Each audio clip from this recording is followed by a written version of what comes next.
മഹിളാ കോൺഗ്രസ് സംസ്ഥാന president JB Mather MP നയിക്കുന്ന മഹിളാ സാഹസ് കേരള യാത്രയ്ക്ക് മഹിളാ കോൺഗ്രസ് മണലൂർ മണ്ഡലം കമ്മിറ്റി സ്വീകരണം നൽകി.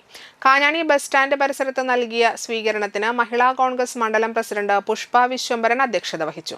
മഹിളാ കോൺഗ്രസ് ജില്ലാ പ്രസിഡന്റ് നിർമ്മല ടി, സംസ്ഥാന സെക്രട്ടറി സുബൈദ മുഹമ്മദ്, സ്വപ്ന രാമചന്ദ്രൻ, മഹിളാ കോൺഗ്രസ് ജില്ലാ general secretary Dolly Vineesh, Mahila Congress block president VC Sheeja, Congress Manalur മണ്ഡലം പ്രസിഡന്റ് MV അരുൺ, DCC സെക്രട്ടറിമാരായ KB Jayaram, V Suresh Kumar, CM Noushad, block Congress president Deepan master, Congress നേതാക്കളായ KK പ്രകാശൻ, റോബിൻ വടക്കേത്തല, ജനപ്രതിനിധികളായ ടോണി അത്താണിക്കൽ, ജിൻസി തോമസ്, കവിത രാമചന്ദ്രൻ, സെൽജി ഷാജു, ഇന്ദിര ഉത്തമൻ തുടങ്ങിയവർ സംസാരിച്ചു.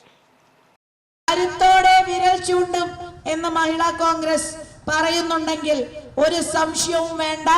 ഇന്ന് സംസ്ഥാനം ഭരിക്കുന്ന മുഖ്യമന്ത്രി ശ്രീ പിണറായി വിജയനെതിരെ കേരളത്തിലെ അമ്മമാരുടെ കണ്ണുനീരിന് വില കൽപ്പിക്കാത്ത, പാവപ്പെട്ടവനും സാധാരണക്കാരന്റെയും ജീവിതം ദുരിതത്തിൽ നിന്നും ദുരിതത്തിലേക്ക് തള്ളിവിടുന്ന തീരുമാനങ്ങൾ എടുക്കുന്ന, വിലക്കയറ്റം രൂക്ഷമാകുമ്പോൾ ആശ്വാസ നടപടികൾ സ്വീകരിക്കുന്നതിന് പകരം വെള്ളക്കരം കൂട്ടുന്ന, വൈദ്യുതി ചാർജ് കൂട്ടുന്ന, പെൻഷൻ നൽകാത്ത, ആശുപത്രിയിൽ ചെന്നാൽ മരുന്ന് ലഭ്യമാകാത്ത, റേഷൻ കടയിൽ ചെന്നാൽ സാധനം ലഭ്യമാകാത്ത സാഹചര്യം സൃഷ്ടിച്ചിരിക്കുന്ന LDF സർക്കാരിനെതിരെയാണ് നമ്മൾ വിരൽ ചൂണ്ടുന്നത്.